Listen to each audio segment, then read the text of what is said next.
Pegar uma terra não tão fértil como essa daqui e, por meio de técnicas de manejo, transformá-la em uma terra muito mais apropriada para a agricultura.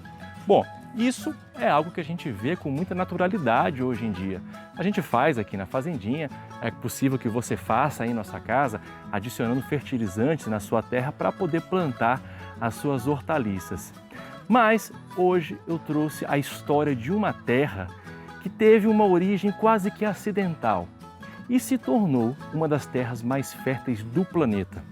Eu estou falando das terras pretas de Índio. Hoje eu vou trazer uma matéria muito especial do programa Dia de Campo na TV da Embrapa, que eu tive a honra de apresentar, falando sobre essa terra. Um estudo fantástico, uma pesquisa científica que foi feita em toda a região amazônica, mostrando e explicando como que essas terras tão incríveis se desenvolveram por meio da atividade indígena naquela região. Então fica ligado nessa matéria que ela tem uma série de ensinamentos muito importantes para a gente que está aqui no dia a dia trabalhando com a terra para poder produzir os nossos alimentos. Confere aí!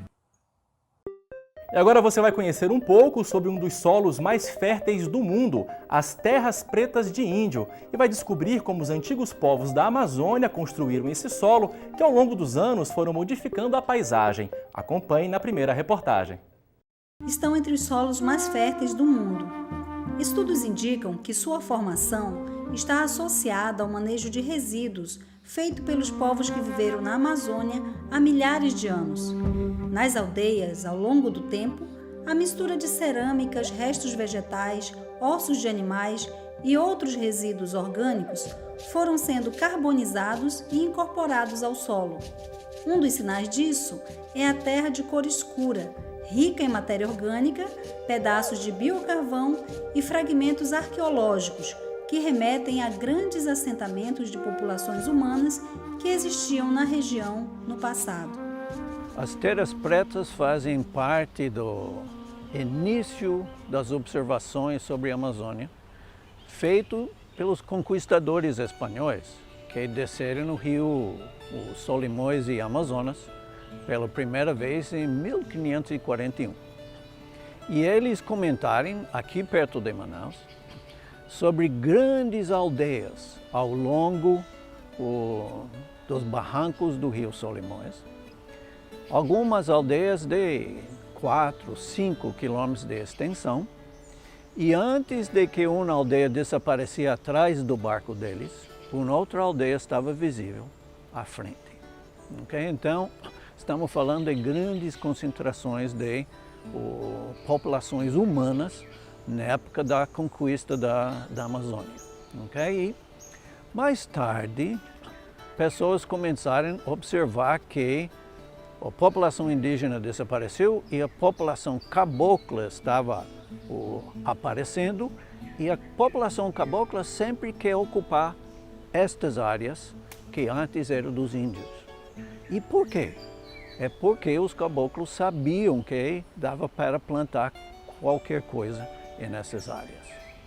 E mais tarde um pouco, os primeiros cientistas começaram a andar na Amazônia e começam a falar sobre terra preta de Índio. E este é de onde vem essas ideias que hoje estamos pesquisando. Esse mapa, elaborado por cientistas, mostra a distribuição das terras pretas de Índio na Amazônia.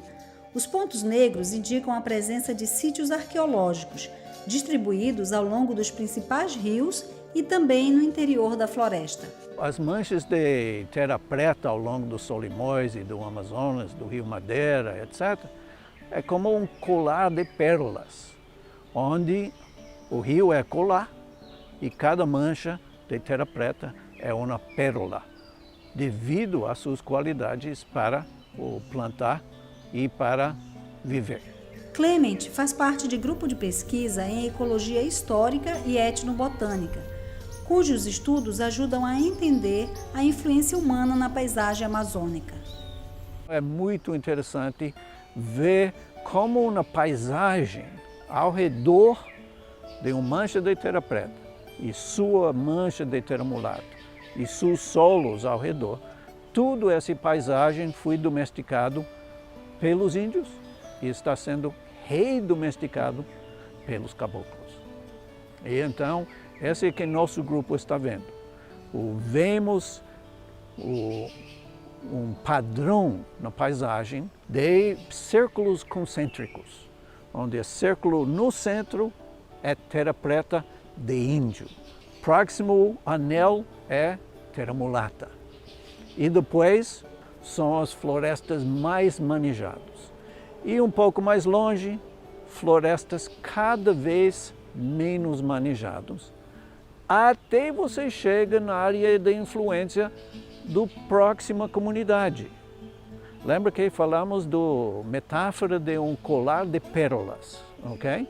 E então, a pérola é terra preta e é separado da próxima pérola por um pouco de colar, né? E este não está vazio, está cheio de diferentes tipos de manejo da paisagem ao redor da pérola, que é a terra preta. Os caboclos estão reocupando esses manchas de terra preta. Então vamos olhar dentro de uma comunidade atual. Então cada comunitário tem sua casa com seu quintal. Quintal nas comunidades são maiores do que aqui na cidade e são muito diversos. Pode ter 50, 70, 100 diferentes espécies, principalmente plantas medicinais, fruteiras, algumas hortaliças, algumas árvores para sombra, algumas para madeira, etc. E o que nós estamos descobrindo é que os quintais são áreas de experimentação. As pessoas estão sempre experimentando com novas plantas. Então os índios já havia experimentado com abacate, milho e cultivos que vêm de México, ok? Mas os caboclos dos últimos 200 anos têm experimentado com plantas que vêm da África, que vêm da Ásia, até que vêm da Europa. Muitas das plantas que achamos comuns aqui da região, em realidade, são exóticas. E o primeiro lugar que eles são experimentados são sítios de terra preta. Se eles se adaptam, depois os caboclos experimentam em outros solos e se vê quais espécies que precisam de terra preta e quais que podem ser plantados em outros solos daí.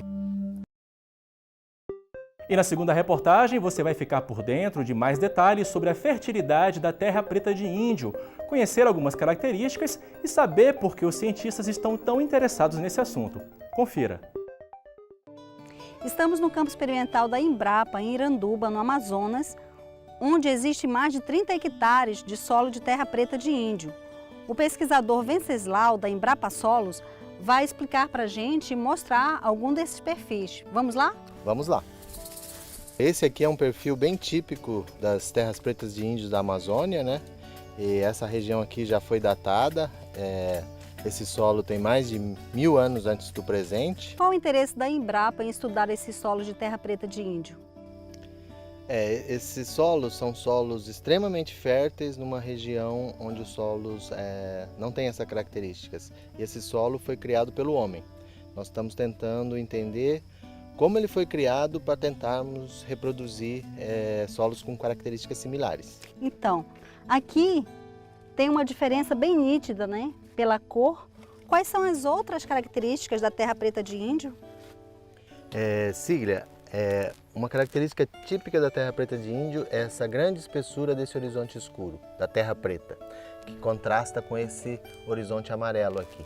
Aqui também nós podemos identificar pedaços de cerâmica em vários locais, alguns pedaços de carvão. Essa camada preta aqui é o nosso foco de interesse, porque esse solo é extremamente fértil, ele tem um grande estoque de carbono e foi produzido pelo homem. O nosso interesse da Embrapa é entender quais foram os mecanismos, como isso foi feito e tentar reproduzi-lo. O que já se sabe sobre a origem e formação das terras pretas de índio? Cíglia, o que nós sabemos até o momento é que esta terra ela tem carga e tem nutrientes. Esse é um dos grandes desafios da agricultura tropical, como criar cargas nos solos. E O que foi descoberto nas terras pretas de Índio é que essas cargas foram criadas por resíduos carbonizados, principalmente carvão. E hoje, em vários laboratórios do mundo, é difícil uma universidade no mundo que não esteja pesquisando isso. O uso de resíduos carbonizados como condicionantes de solos. E todas essas pesquisas tiveram origem nas terras pretas de Índio, nos estudos das terras pretas de Índio. Então, o segredo da gente reproduzir as terras pretas de Índio é primeiro criar cargas, através desses resíduos carbonizados, e depois adicionar os nutrientes. Porque se a gente adicionar nutrientes em solos sem cargas, eles são muito perdidos. As chuvas os lavam, os levam fora do sistema radicular. Esses solos têm um grande estoque de fósforo, carbono, cálcio, magnésio, zinco, estrôncio, bário, que foram adicionados pelo homem e se mantêm aqui há mais de 1000 anos. Como podemos fazer uma coisa semelhante? Esse é o nosso desafio que nós temos no estudo desses solos. Nós temos avançado bastante nos últimos anos. Uma das pesquisas que nós temos feito é o uso dos resíduos carbonizados como condicionantes de solo. É essa parte de criar cargas no solo. Como que nós criamos cargas para reter os nutrientes, seja de fertilizantes orgânicos, seja de fertilizantes minerais.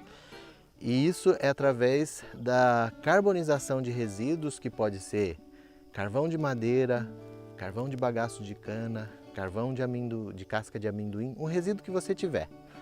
Ou mesmo nós estamos iniciando projetos agora com carbonização de lixo orgânico, para utilização como condicionante de solo. Isso é uma boa inspiração para fazer manejo de resíduos atualmente? Essa é uma inspiração que tem motivado a gente, várias pessoas, em tentar replicar esse conceito de utilizar os resíduos, que hoje é um problema, nós depositamos nos lixões ou de forma ainda um pouco mais organizada nos aterros ou de forma totalmente aleatória no ambiente, causando problemas. O nosso conceito é tentar usar esses resíduos para melhorar os solos que necessitam dessa melhoria, produzindo solos férteis e ajudando a ter uma agricultura mais eficiente e mais sustentável nos trópicos. O biocarvão é citado como um condicionador físico e químico do solo. Como ocorre isso? Você pode mostrar aqui na prática? Posso sim. Vamos tentar observar esses milhos aqui que estão numa fase de germinação e crescimento. Você pode perceber claramente como que a estrutura do solo se modifica com a presença do biocarvão. Essa porção de solo que tem bastante sistema radicular, a gente percebe que é um solo mais úmido, um solo que tem maior aeração, um solo que facilita mais o desenvolvimento e o crescimento das raízes.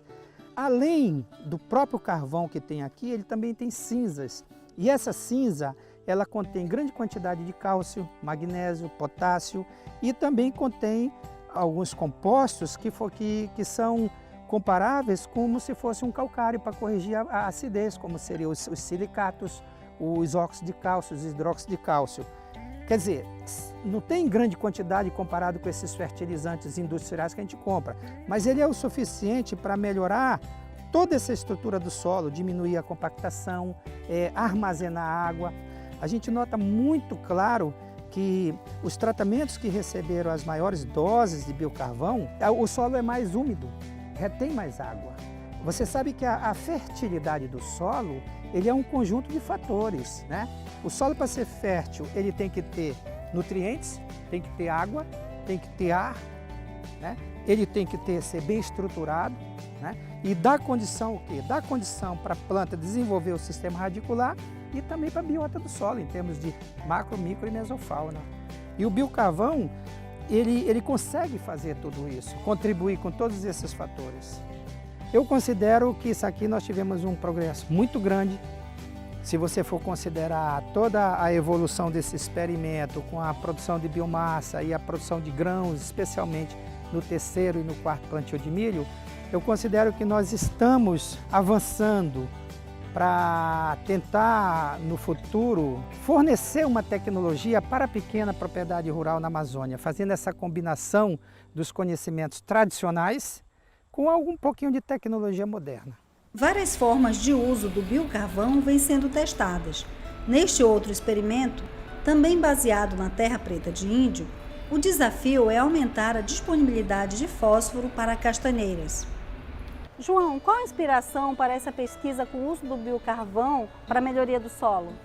Bom, nós temos observado que nas terras pretas de índio, o conteúdo de fósforo é a característica mais marcante nesse tipo de solo. Então a gente acredita que o biocarvão está associado a essa estabilidade e fertilidade de fósforo nessas terras pretas.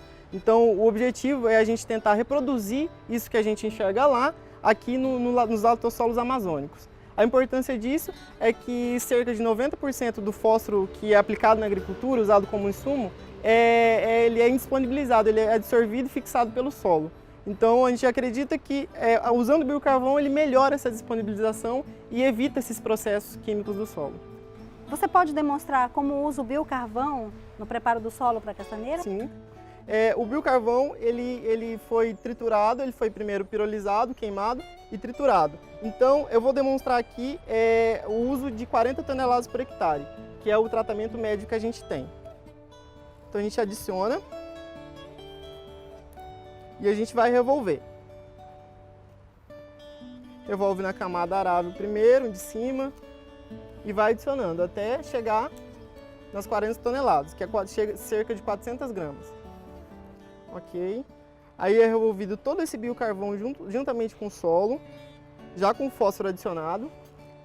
Isso. Agora, do jeito que está aqui, ele está próprio para o plantio da muda. Então, o biocarvão vai entrar em contato com o fósforo e influenciar quimicamente nele. Depois que você usa o biocarvão, qual o próximo passo?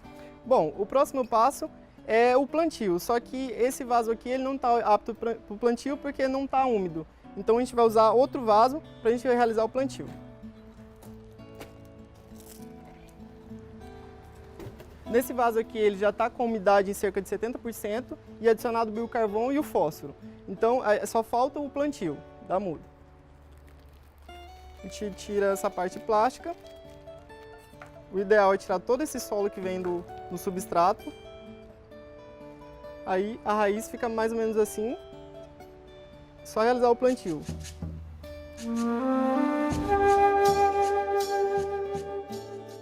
A Embrapa, junto com outras instituições parceiras, a Universidade Justus Liebig da Alemanha e o Instituto Max Planck de Microbiologia Terrestre, bem como outras instituições nacionais, USP, Universidade Federal do Rio Grande do Sul, a UFAM, o próprio INPA, a gente montou um projeto para estudar as transformações do ciclo do nitrogênio em terra preta de índio.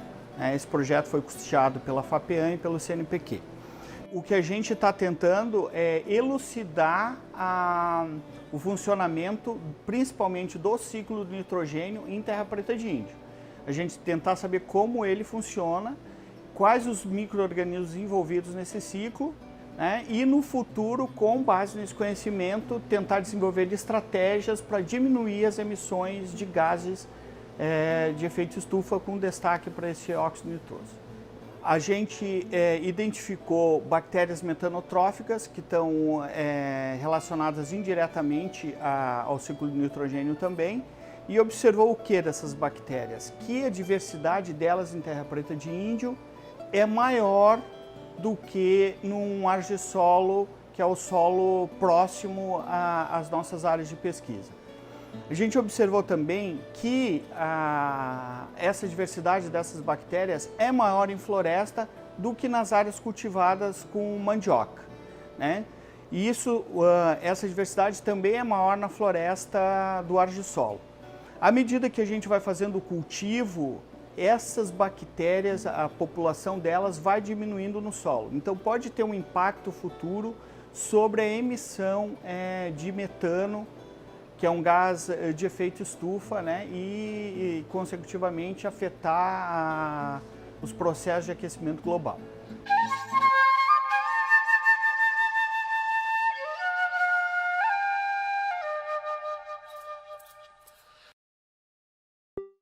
Ficou interessado e quer saber mais sobre a terra preta de índio? Então entre em contato com a Embrapa Solos, na cidade do Rio de Janeiro. O telefone é código de área 21 2179 4500 e pela internet no embrapa.br/solos. Muito legal, né? Essa matéria produzida pelo pessoal do Dia de Campo na TV, meus amigos lá da Embrapa. E essa matéria ela traz uma série de ensinamentos para a gente que trabalha com a produção rural, né? Seja em pequenos espaços, em grandes extensões de terra, ela mostra que você tem a capacidade de transformar o meio onde você vive e transformá-lo em um ambiente extremamente produtivo. Eu sei que essa produtividade, essa fertilidade da terra preta de índio, ela é o resultado da ação, da convivência, da vivência dos indígenas naquela região. Foi quase que acidental, mas a gente tem como olhar para o passado e aprender como replicar isso na nossa produção rural.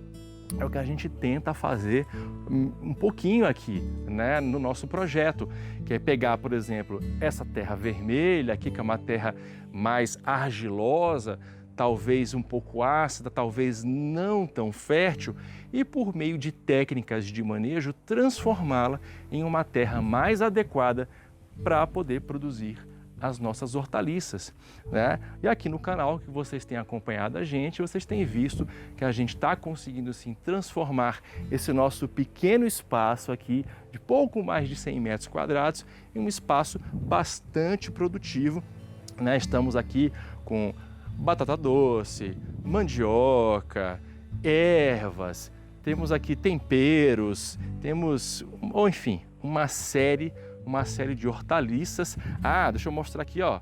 Olha os pés de abóbora que já estão florindo, daqui a pouco já vão estar aí dando várias abóboras do tipo moringa. E é isso, pessoal. Eu espero que vocês tenham gostado dessa matéria. É uma matéria que mexeu muito comigo ao ter assistido ela. Eu acho que ela traz uma mensagem muito especial e eu espero que vocês realmente tenham gostado. Aproveito, peço, se você gostou desse vídeo, já dá aquele joinha para fortalecer a nossa amizade.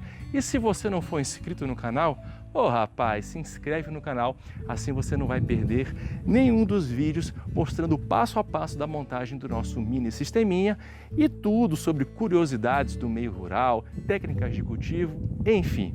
Tamo junto, muito obrigado pela parceria de vocês, forte abraço, fiquem com Deus e até a próxima. Valeu!